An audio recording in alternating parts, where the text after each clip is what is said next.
Buenas, en sus hogares nuevamente cerrando la noche, que como de costumbre llega a ustedes a través de las señales de Carivisión, Canal 26, Altiz y Claro, 22, Aster y la región del Nordeste, Canal 46 de Telenor, como siempre en compañía de don Giovanni Almonte y de los Santos. Bueno, buenas noches, doctor Junior Espinosa, y de una vez vamos a dar la buena noche al invitado que tenemos pues para compartir este escenario con los amigos televidentes cerrando la noche, el doctor Tomás Castro. Buenas noches. Buenas noches, ¿cómo están ustedes? Bueno, excelente. Contento de tenerte, nos tenías un poco abandonado hace cerca de 2 años que no nos acompaña, Tomás. ¿Qué es lo que pasa? ¿Qué te hemos hecho? Estábamos abandonados, unos y otros.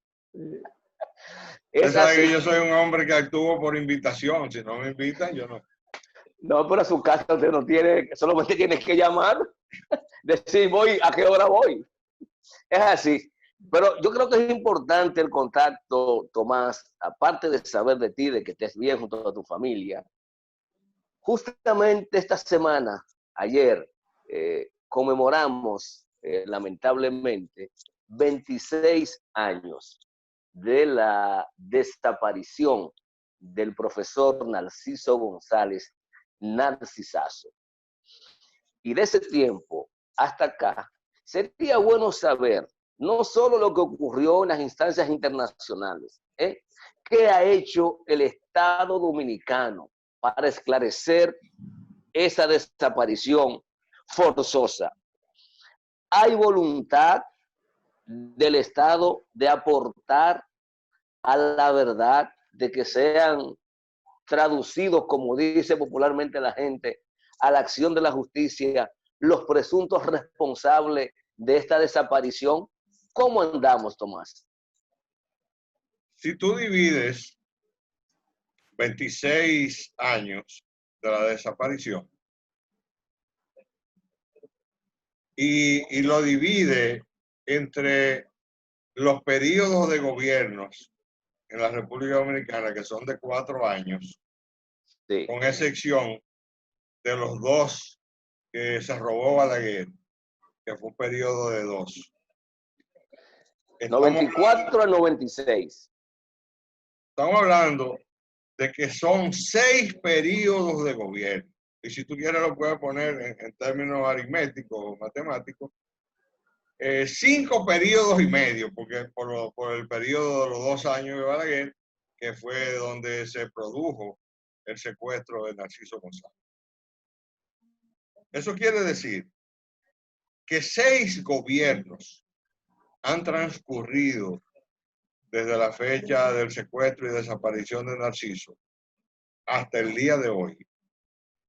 Y por ejemplo, durante los 2 periodos de gobierno de Danilo Medina, a nadie, fiscales, procuradores fiscales, policía, DNI, J2, M2, A2, E2, nadie se le ha ocurrido ni siquiera tocar el tema de la desaparición de Narciso González. Es más, yo voy más lejos y lo que voy a decir es bastante grave. Ni siquiera la Universidad Autónoma de Santo Domingo, de donde Narciso era profesor de la Facultad de Humanidades, ha hecho ni siquiera lo que han hecho en otras ocasiones la universidad con respecto a asuntos que tocan de manera directa a su fuero. La prensa nacional, oye, la prensa nacional, gente que decían que eran amigos de Narciso González, pasó este 26 de mayo y yo, acompañando a doña Tati, a la viuda de Narciso y a otras personas, fuimos al malecón a tirar unas flores al mar.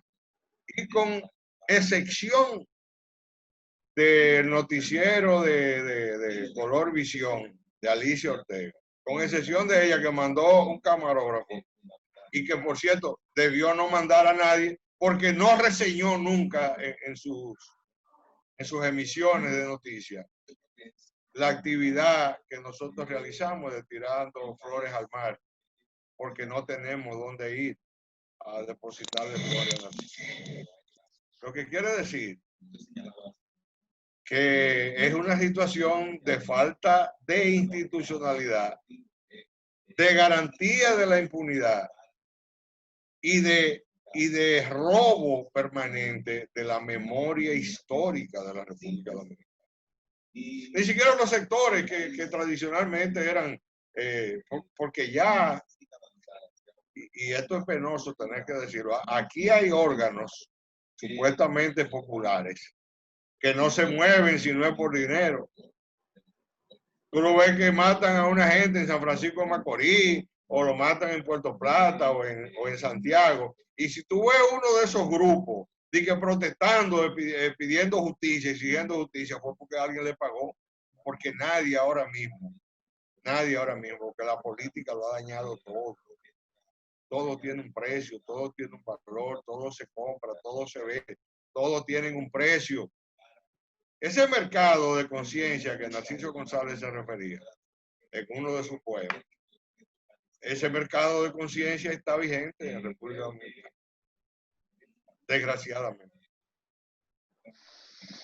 Tomás, entonces, no, por lo que plantea, no hay esperanza de que esta sociedad pueda tener la certeza, porque hablaste de 5 gobiernos y medio, es decir, por ahí han pasado Colorado, blancos y morados, que tienen 20 años de esos 26 morados más que dirigiendo, todos, 20 años dirigiendo el país. Y creo que una vez hablamos a propósito de la decisión de la Corte Interamericana de Derechos Humanos y la responsabilidad que tiene el Estado, pero en esos días creo que surgió también el tema del Constitucional, que decidió que no es vinculante. Entonces yo no sé, eso está en el limbo, Tomás. Mira, estos individuos que se plegan a los peores intereses de este país, y en eso incluyo a los propios jueces del Tribunal Constitucional, unas personas castrados ideológica, moral y jurídicamente.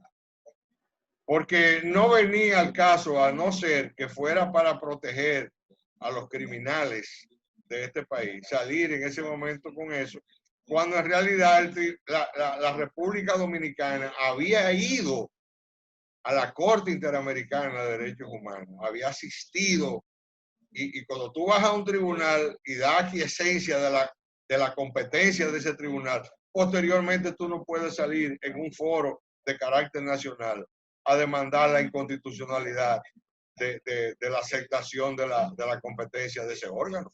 Hemos postulado jueces, hemos tenido jueces en la Corte. No solamente eso, el propio acomplejado presidente del Tribunal Constitucional de la República Dominicana, en muchas de sus decisiones ha dicho que son vinculantes las decisiones que da el Tribunal Constitucional de la República Dominicana con las decisiones de la Corte Interamericana. Entonces, ¿de dónde salió este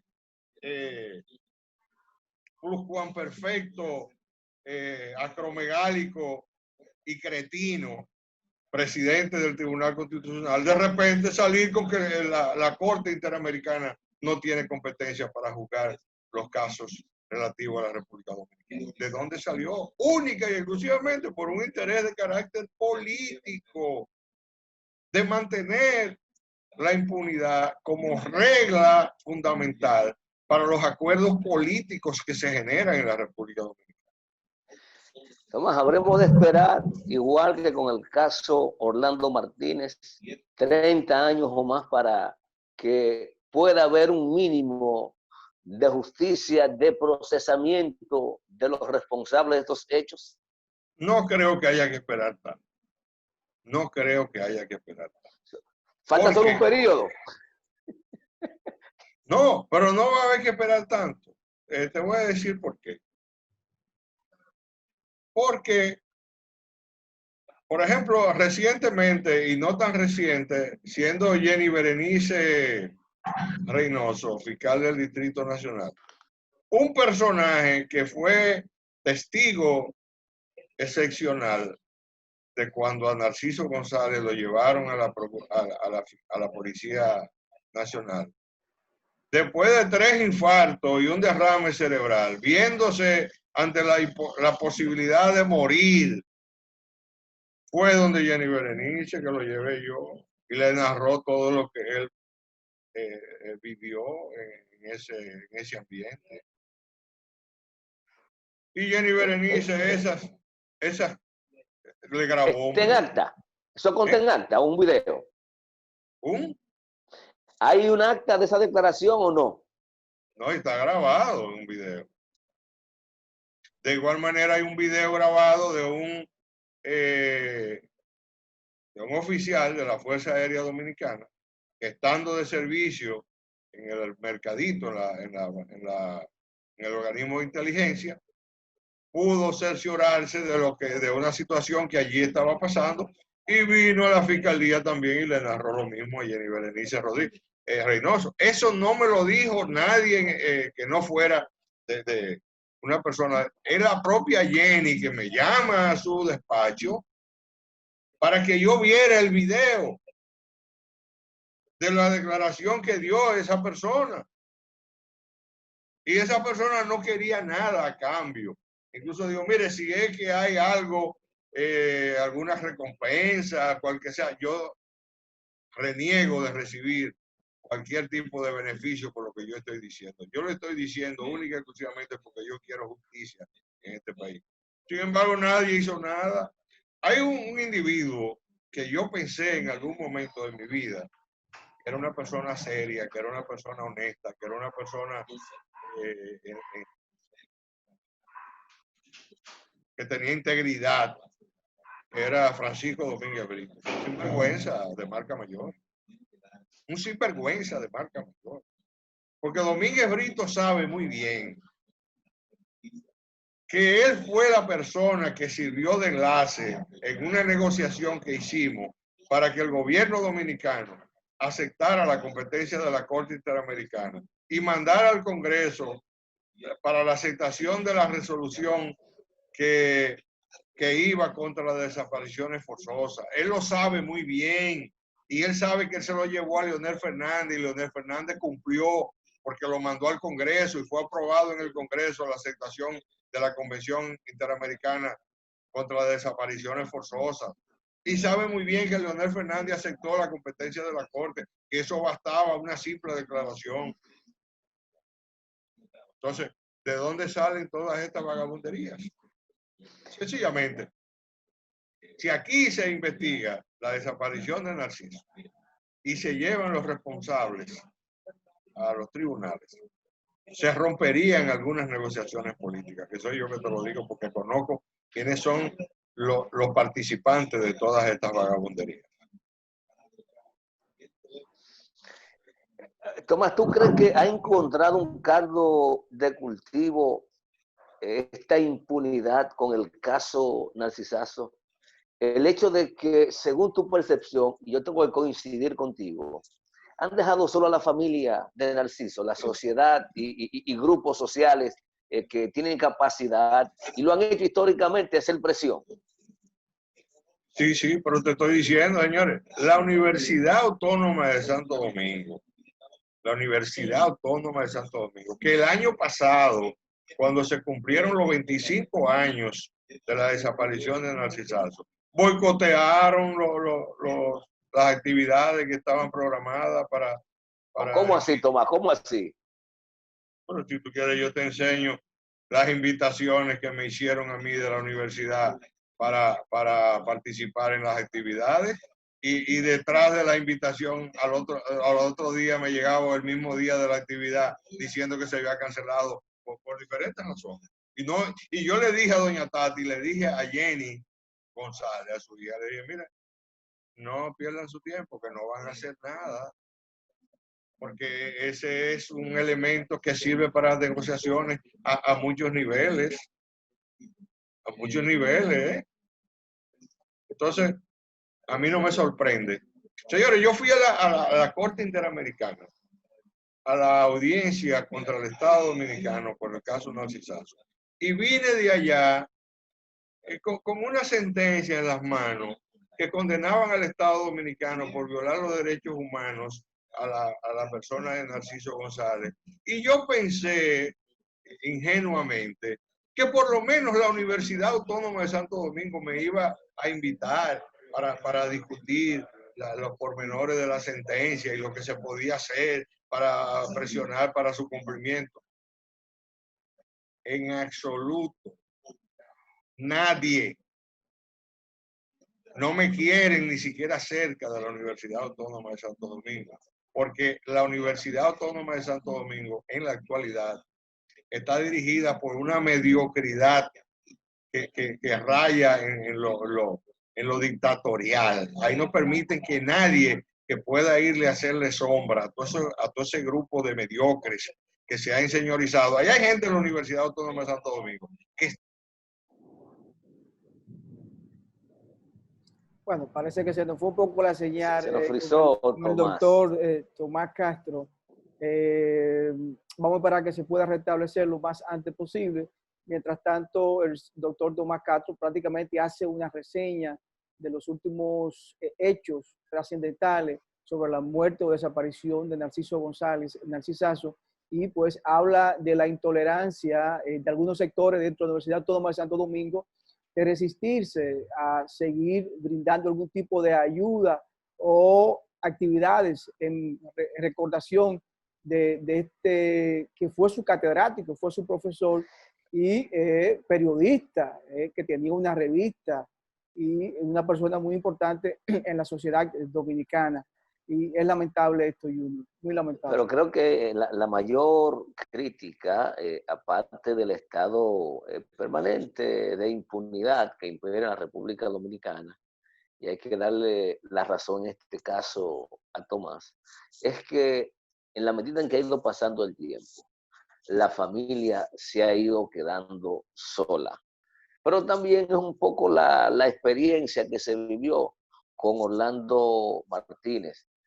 Claro, la prensa siempre lo reseñaba, pero hay que recordar que en un momento solo la familia y parte de sus compañeros de partido del PSD, pues mantuvieron siempre la acción para impedir la prescripción de este crimen que estaba pendiente de sanción de los responsables. Yo me gustaría, cuando el doctor Castro conecte de nuevo, ojalá pudiera hacerlo, saber por qué la verga esperanza de que en menos de 30 años pudiéramos tener en los tribunales sometidos a las personas responsables de la desaparición, secuestro del profesor Narciso González.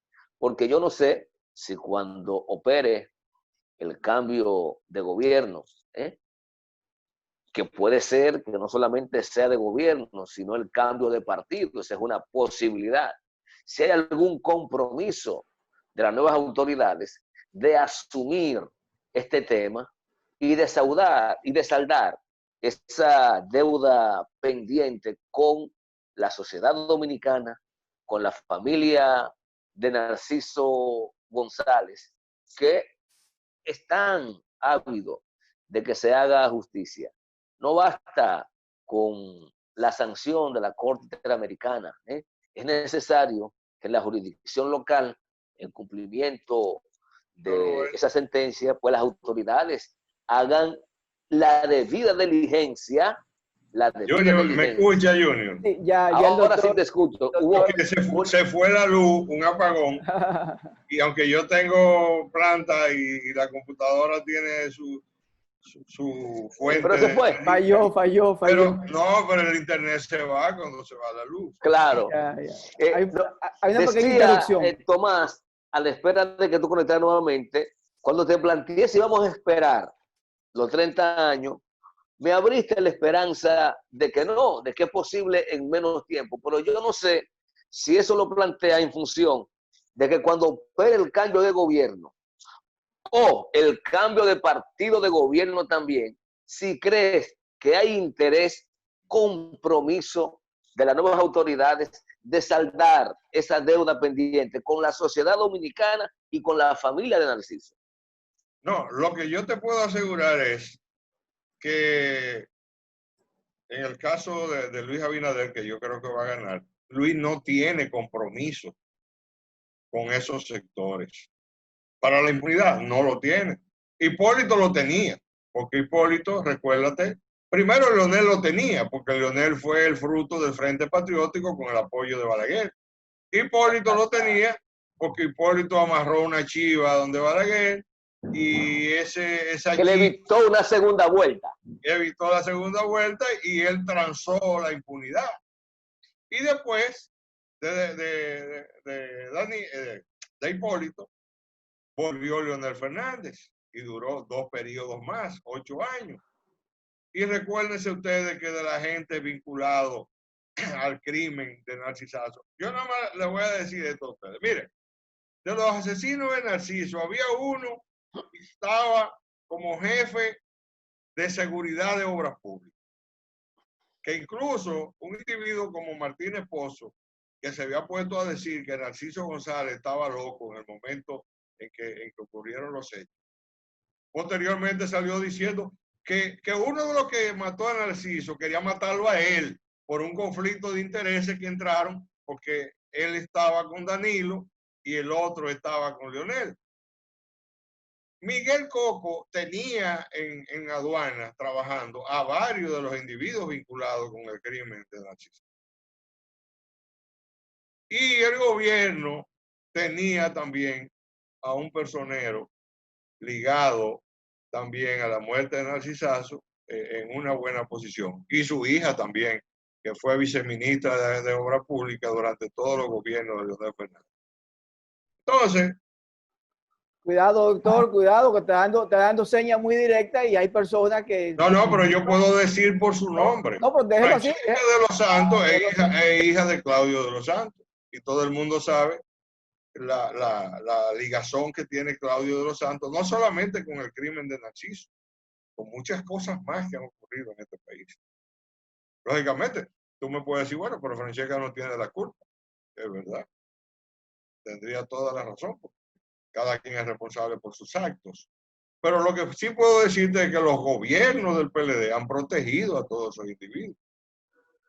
Lógicamente, para no pelearse con Guaroa, para no pelearse con Aníbal Páez, para no pelearse con el general Perebello. Guerrero Peralta, para no pelearse con Rojas Tabar, para no pelearse con ninguna de esta gente y para que los apoyen. Entonces, está mencionando la alta oficialidad de la época. Claro que sí. Esos fueron los que tuvieron que ver con la desaparición de Narcisazo. Entonces, viene, por ejemplo, un gobierno nuevo, Luis Abinader. ¿Qué ligazón podría tener Luis, por lo menos para no dejar, para impedir que un ministerio público independiente, con personas responsables, inicie una investigación y determine qué fue lo que pasó? Por lo menos de ese caso, ¿verdad? Por lo menos de ese y de otros. Y de otros muchos más. Que por cierto, cuando yo veo a algunos individuos en este momento poniendo querellas y denunciando actos de corrupción, me parece que son oportunismos políticos que no vienen al caso. Señores, dejen que pasen las elecciones y que venga un nuevo gobierno.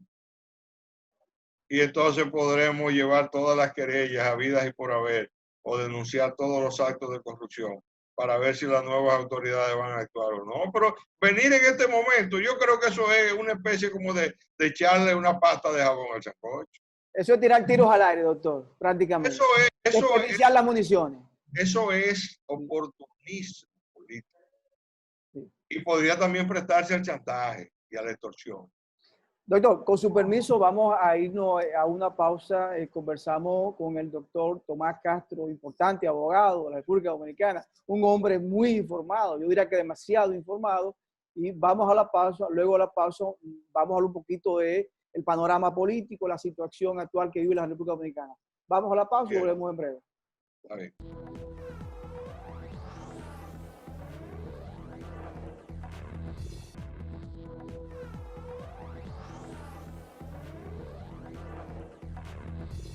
Señores, continuamos con esta interesante entrevista con el doctor Tomás Castro, uno de los importantes, más prestigiosos abogados que tiene la República Dominicana, y como dije en el segmento anterior, un hombre bastante informado.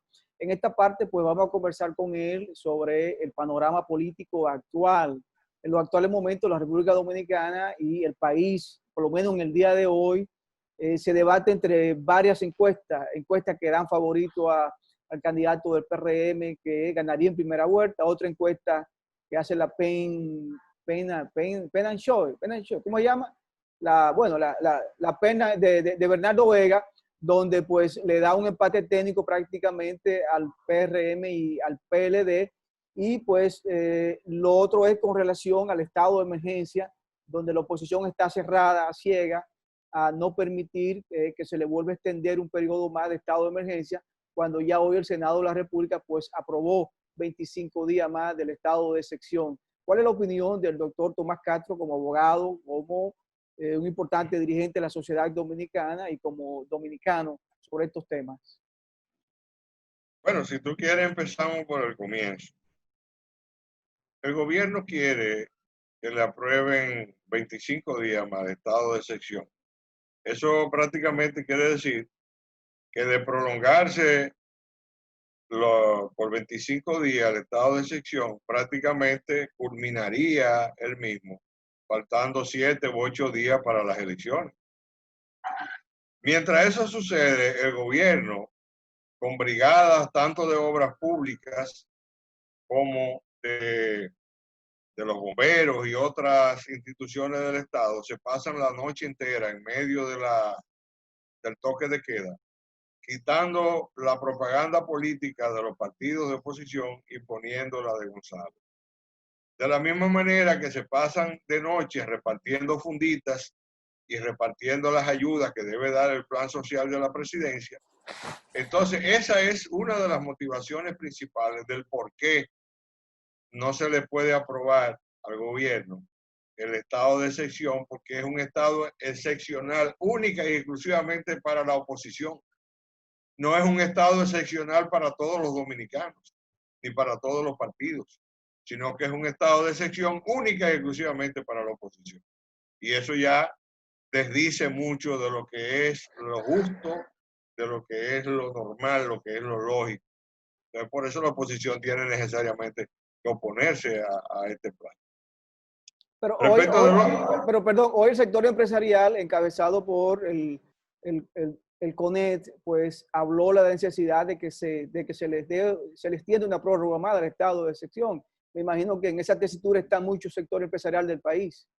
Sí, pero una cosa es que establezcan restricciones y otra cosa muy distinta es poner en manos del gobierno, darle un cheque en blanco para que sigan haciendo toda la vagabundería que están haciendo.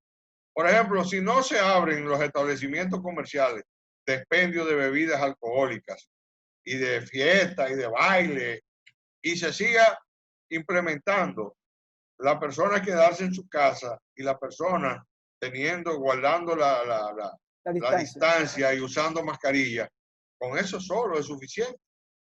¿Por qué permitirle al gobierno que maneje políticamente el estado de cuarentena y el estado de excepción? Dentro de ese estado de excepción, debo decir, el gobierno dominicano acaba de hacer una operación y yo le advierto, van a caer presos. Oye lo que hicieron. Los fondos de pensiones de los trabajadores, sin preguntarle a los dueños de los cuartos. Ustedes saben que en diciembre pasado se aprobó la ley de presupuesto y en esa ley de presupuesto se le incluyó que el gobierno podía emitir bonos por 2.500 millones de dólares. Eso quiere decir que 2.500 millones de dólares, estamos hablando de 250.000, poniéndolo al 50 por 1, ¿no? Estamos hablando de 125.000 millones que estaban presupuestados ya para con los bonos soberanos. Cuando tú emites un bono soberano y lo pones en circulación, tú estás endeudando el país. Tú estás poniendo las rentas nacionales, comprometiéndolas para el futuro con una deuda que puede ser interna o puede ser externa. En este caso, el Estado Dominicano se está endeudando internamente con los fondos de pensiones, sin preguntarle a los trabajadores, sin preguntarle a los dueños de los cuartos, y en una actividad ilícita, porque ellos no pueden, las agencias administradoras de fondos de pensiones no pueden coger el dinero de los trabajadores y invertirlo en bonos soberanos. ¿Pero y qué es eso? ¿Y a dónde que vamos a llegar? Eso es como que tú tengas 2 o 3 millones de pesos guardados en un banco a plazo fijo o en certificado de depósito, y de repente el banco te diga, mire, el dinero que usted tenía aquí, nosotros vamos a comprar bonos del Estado Dominicano, y en vez de usted tener un certificado de depósito o un certificado financiero, usted lo que va a tener a partir de ahora es el dinero que usted tenía en bonos, para ver si dentro de 10, 15, 20 años el Estado Dominicano le hace honor al pago de eso. Eso es un abuso, eso es un atropello, eso es un robo. Y no incurre solamente el Estado Dominicano en esa actividad ilícita, sino que los administradores de los fondos de pensión van a tener tarde o temprano que rendirle cuenta a este país de por qué ellos cogieron un dinero que no es de ellos a entregárselo al gobierno para que hagan politiquería. Van a tener, oye, van a tener que explicar eso algún día. Vámonos a la otra parte que tú mencionabas, la encuesta. Yo le acabo de mandar a Junior unas declaraciones que dio el profesor Juan Bosch en el año 1984,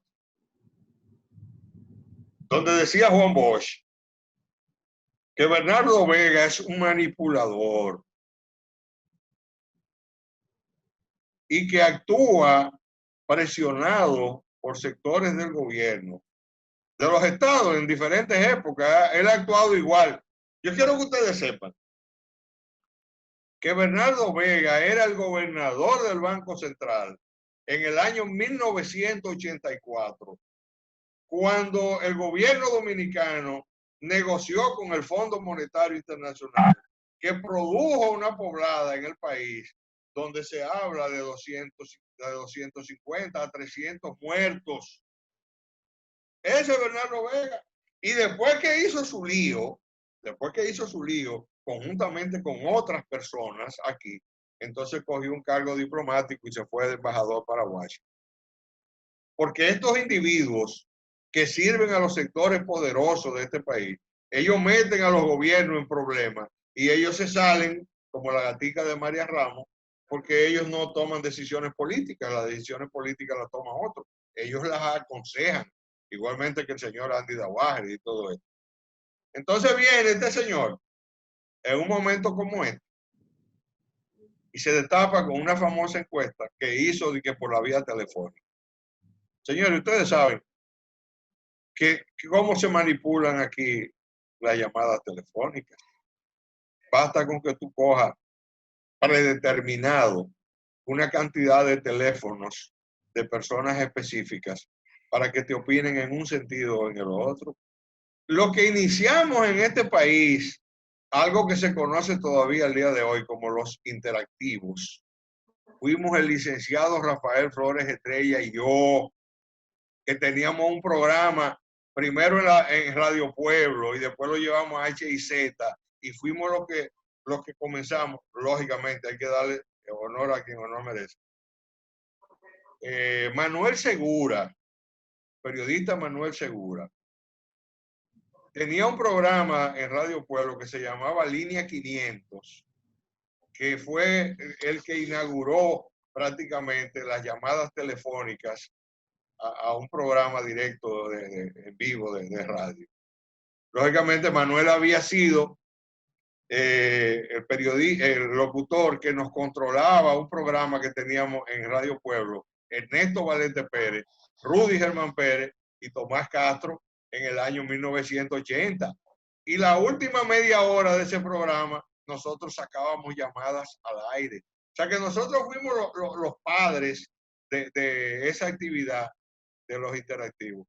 Y nosotros sabemos cómo se manipulan las llamadas telefónicas. Nosotros sabemos cómo se manipulan. Eso llegó tan lejos, lo de los interactivos, que llegaron a formar una asociación y vendían las llamadas telefónicas a quien mejor la pagara. Todavía existe, doctor, todavía existe. Claro que sí. Hay grupos de gente que vive de los medios de comunicación.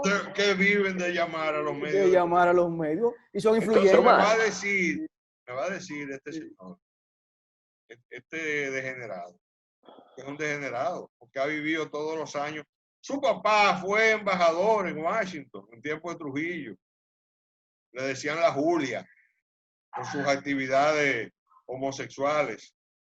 Y este señor quizás no ha copiado a su padre en términos de preferencias sexuales, pero sí es un degenerado en términos políticos y en términos económicos. No, pero respeta su sexualidad al papá. No, porque yo la estoy respetando. Le decían la Julia, porque era conocido en el argot del jet set de la época. Pero este señor, que sus vinculaciones no son políticas, sus vinculaciones son económicas, siempre con todos los gobiernos. Yo quiero que tú sepas que Salvador Jorge Blanco quería que todos los documentos que estaban en el Palacio Nacional, en los archivos, fueran microfirmados para le sacaron 4 copias a todos los documentos, todas las cartas, todos los documentos que había en el Palacio Nacional. Al archivo del Palacio. El archivo del Palacio, 4 copias microfirmados. Hubo un microfirme de eso que fue mandado al Archivo General de la Nación. Otro de los archivos se lo dieron a Salvador Jorge Blanco, que fue que ordenó hacerlo. Y uno de esos archivos lo tenía el licenciado Rafael Flores Estrella. ¿Y tú sabes quién tenía el otro archivo? Bernardo Vega. Y con esos archivos de esa carta, ha escrito cantidades de libros ese señor como investigador, pero usted le entregaron un patrimonio de la República Dominicana para que usted venga a hacer negocios y saque beneficios. Entonces, así no se puede. Así no se puede. Yo creo que la manipulación no puede hacerse de esa manera tan descarada. Pero al margen de esa encuesta, porque como esa hay otras que dan un poquito más, un poquito menos. Entonces, pero en mi percepción, yo no creo que ninguno de los candidatos están en la cima, ni hayan otro tan renegado como que no puedan subir a la cima. Eso es verdad. Eso es verdad. Yo, por ejemplo, me niego a saber. Yo quiero que tú sepas que en una conversación privada, Joaquín Balaguer, alguien de su entorno, de su confianza, claro, le preguntó que por qué perseguía a Salvador Jorge Blanco. ¿Y tú sabes cuál fue la respuesta de Balaguer? Le dijo, la historia dominicana ha probado que todo el que ha sido presidente de la República volvería a serlo si no tiene algo que se lo impida, que sea grave. Esa fue la explicación histórica y política que Joaquín Balaguer le dio para perseguir a Salvador Jorge Blanco. Entonces, no es verdad, ¿eh? Y mira, que odio nada más pensar en la posibilidad de que Leonel Fernández vuelva a ser presidente de la República. Pero no es verdad que Leonel Fernández puede tener un 10%. No es verdad. Un tipo que fue presidente 3 veces en este país, que repartió el presupuesto nacional en canonías, en privilegios, en corrupción. Todos los gobiernos que hemos tenido al día de hoy, todos, han participado de todo lo que han participado todos, de crímenes, de robo, de narcotráfico, de corrupción, a todos los niveles. Entonces, no es verdad que un individuo que fue 3 veces presidente de la República, Balaguer revive ahora mismo y lo inscriben como candidato, viejo, ciego y con todos los problemas. Balaguer sacó... Mínimo 15.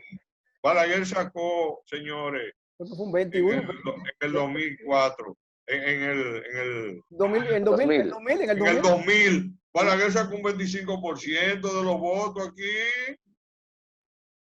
Y en las otras elecciones, en las elecciones del 96, Jacinto Peinado sacó un 18% sin nunca haber sido presidente de este país. Entonces tú me vas a decir a mí que Leonel Fernández puede tener un 10% de los votos de este país. Tú me vas a decir a mí que Gonzalo puede tener más de un 30% de los votos de este país. No, eso es insólito. Eso no resiste el análisis concreto y científico, porque esa encuesta no es científica. Eso es una vagabundería hecha al nivel de quien la pagó. Y todo eso aquí es posible, porque aquí nunca a un sinvergüenza lo han encarado de manera frontal. Y por eso hacen todo este tipo de vagabundería. Y gente que terminando de vivir. Porque, señores, usted está terminando de vivir, que le da trabajo hasta respirar. Ustedes lo ven haciendo así, boqueando. Y no se ponga de sinvergüenza. En la vida. No Bueno, es, Tomás, pero presentó unos resultados previos a las elecciones municipales que acertaron y favorecían a la oposición. Y yo no vi la oposición reclamando. No estoy hablando de ti, porque hemos observado cómo están las redes y cómo está hoy la oposición por esa encuesta que entienden no le favorece. Pero la de hace 2 meses la recibieron con agrado. ¿Cómo evalúa esa situación? Pero la encuesta no es que no favorecen a la oposición. Claro que lo favorecen. Principalmente porque demuestran que una alianza total de la oposición contra el gobierno lo destruye, lo derrota en la primera vuelta.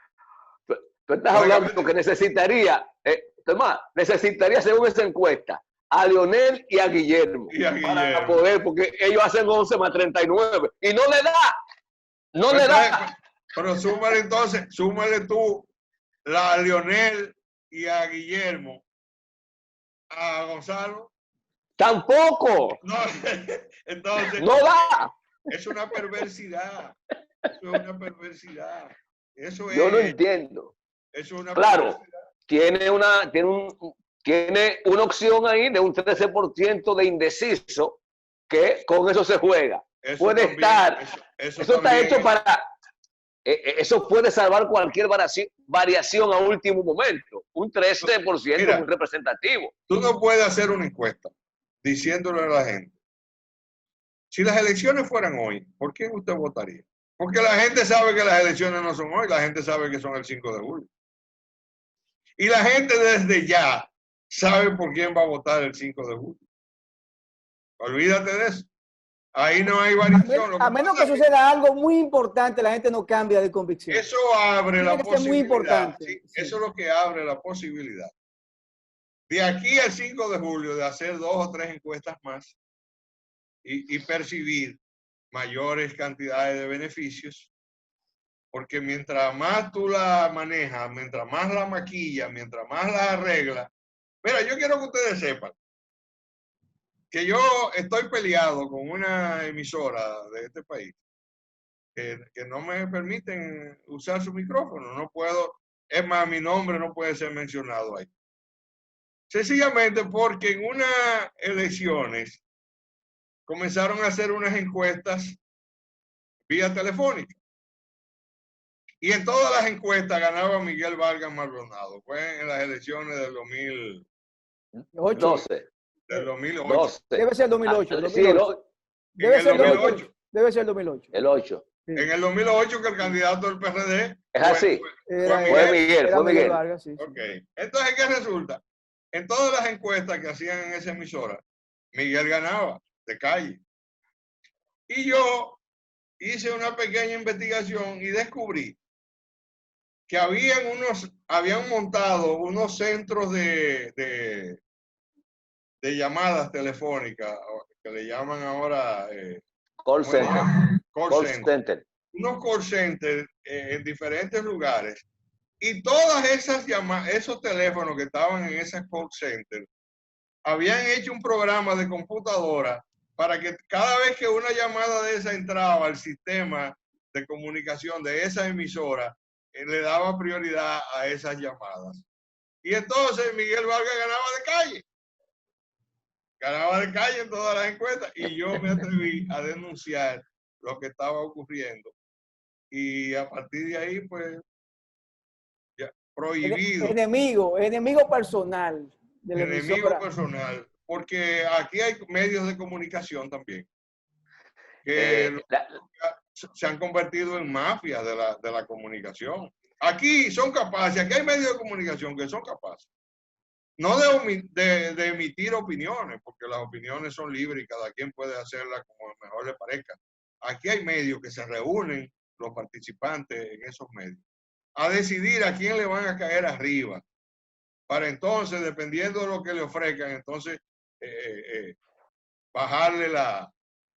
Aquí agarraron a una compañía que importa leche en polvo y le entraron a 2 manos, y eso era todos los días a esa, hasta que se cantearon con unos cuartos.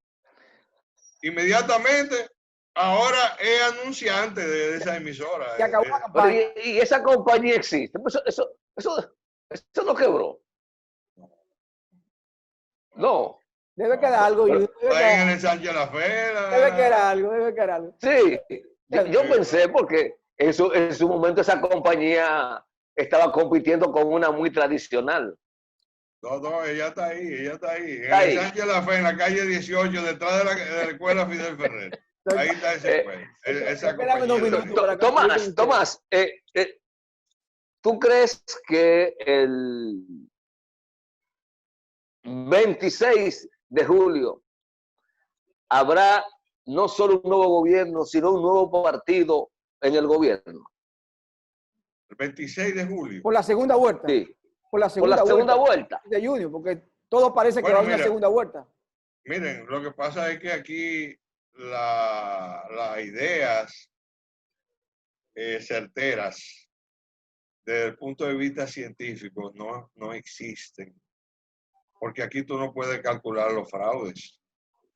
Tú no puedes calcular la cantidad de gente sinvergüenza que venden su voto.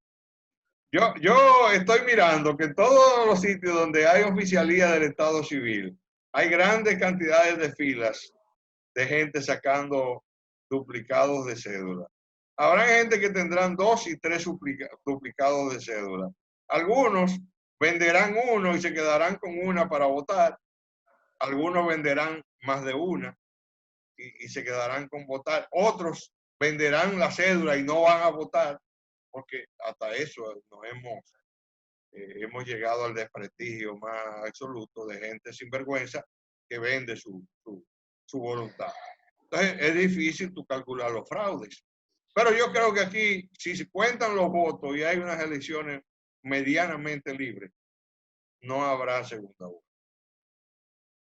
Bueno, es la percepción y es la opinión del doctor Tomás Castro. Gran parte de la población entiende que pudiera haber una segunda vuelta, dependiendo de las circunstancias y del escenario político.